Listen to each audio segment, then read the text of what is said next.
Hello, everyone, and thanks for joining me for the first session of the APUSH Boot Camp. Here's our agenda. We're going to go through a brief introduction, the weekly schedule. I'm going to talk about some of the exam components. I'm going to give you some tips for taking notes, especially on readings. And then we're going to go through expectations for online discussions, the usefulness of unit objectives, and then finally we will end with your tasks for this week. So to start off, I'm Annie Jensen. As you can see, those are my degrees. My most recent one is a master's in American history, which I finished this summer. I've been teaching social studies for 10 years, been teaching APUSH for 5, and then have actually graded AP exams for the last 5 years. So I will post a video introduction just like the one you're seeing now. That will be posted every Sunday. And included in that post will be the expected reading and notes for the week. And each week you will do a post about the readings. Your initial post should be completed by Wednesday, and then you should reply to your classmates by Saturday. We'll talk more about the postings in a bit. And then each week there will also be an in-person session where we will discuss the readings. I'm going to talk to you about one of the themes and skills in the unit, and we'll always do practice. We'll practice with multiple choice questions, document analysis, and usually a writing component as well. So your goals for this week are to first understand the various components and aspects of the APUSH exam and curriculum. So just get kind of a baseline for what this test is going to include.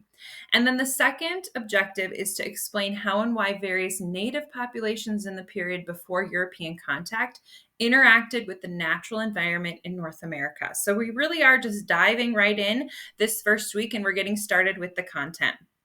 So hopefully you all have gotten the two books that I asked you to get for the week, or for the summer, I should say.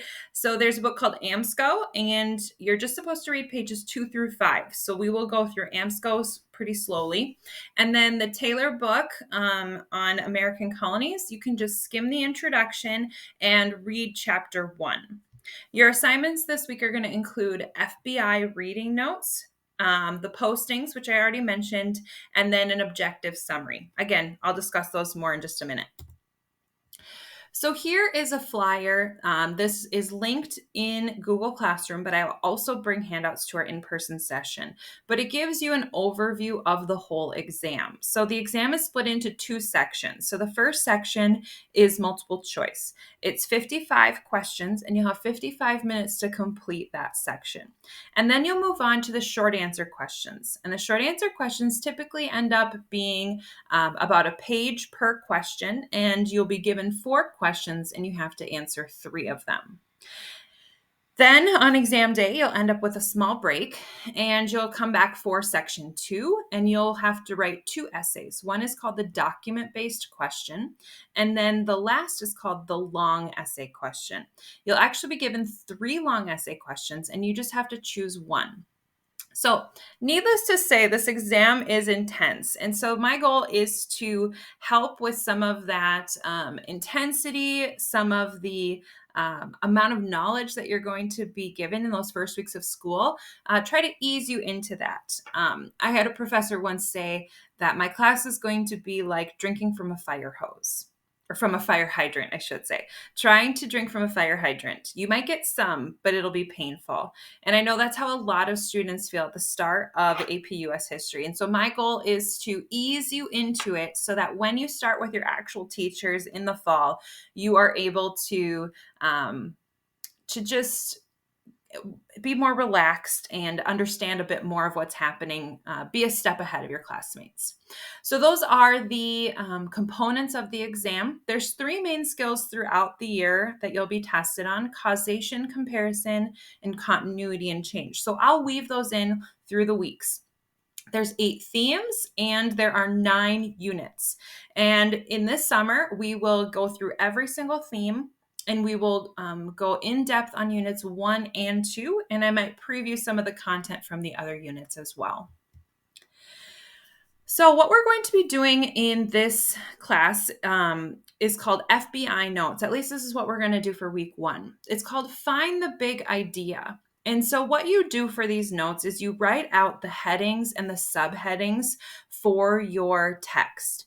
And then you turn your heading into a summary. So for example, if you can see on here, the entire chapter name was New World Encounters.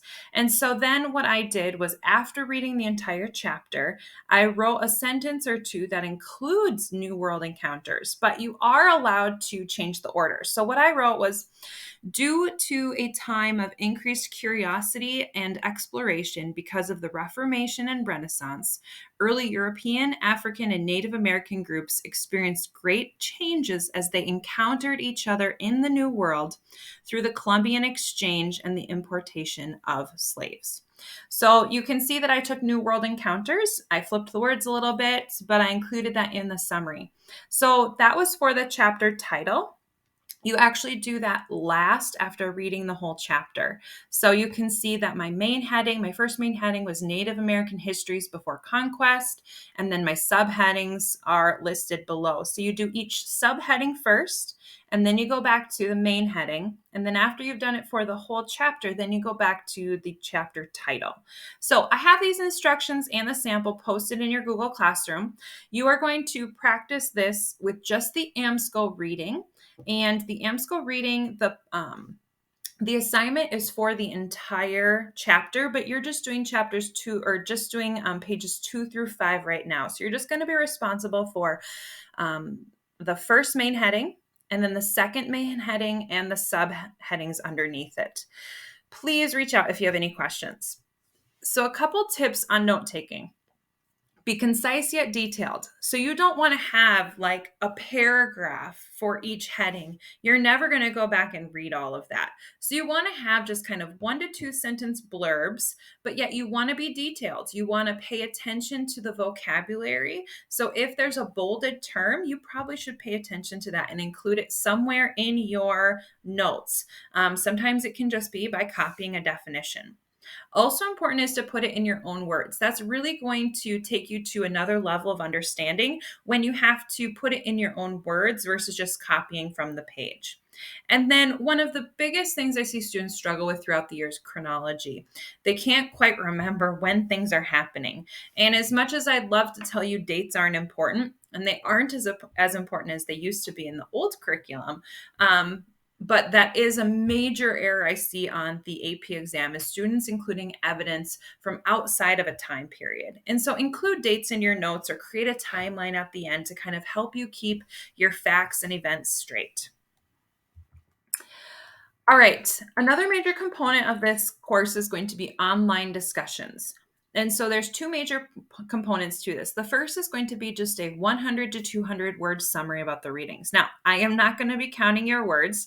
It's just a target. I don't want you to be so brief that you're missing details, but I also don't want you to write me a paper. So this is kind of a practice in helping you to create concise notes. So try to stick to the 1 to 200 word summary.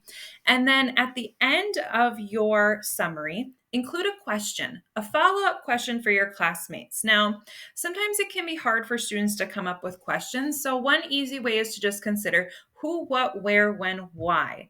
Now, those first 4, who, what, where, when, are pretty baseline, but they can be a good starting point. The why is a great question, and especially if you can tie it to causation, comparison, or continuity and change. So why do you think this led to this?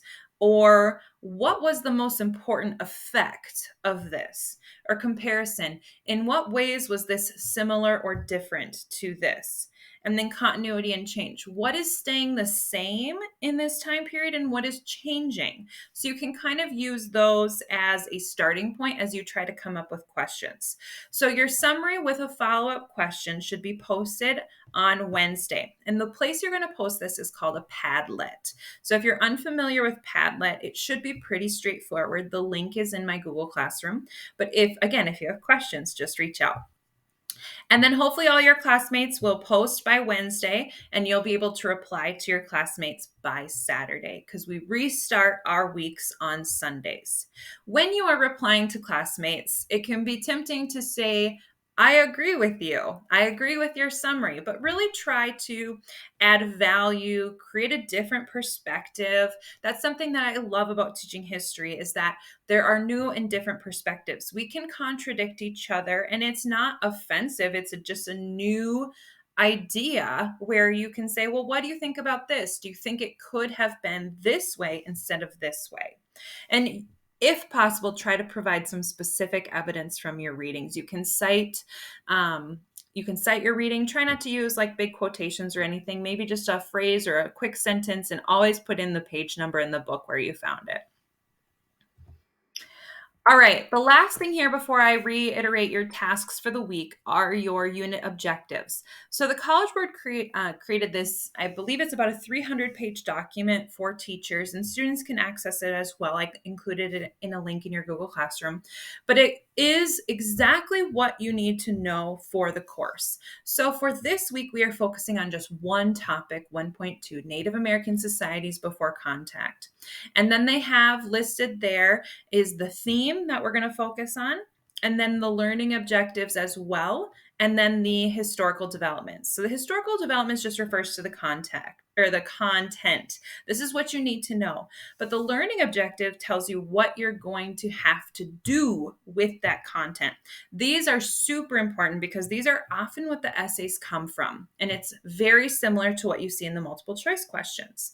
So the last thing that I want you to do for this week is to take this learning objective B and then to answer it, to actually answer the objective in your own words based on what you learned in the readings. And by answering that objective, you are going to have a thorough study guide for yourself at exam time. It's basically like a 1 to 2 sentence summary of the most important things that you should know for this unit. And sometimes it's longer depending on the content covered in the lesson, but typically 1 to 2 sentences or some bullet points gets you there.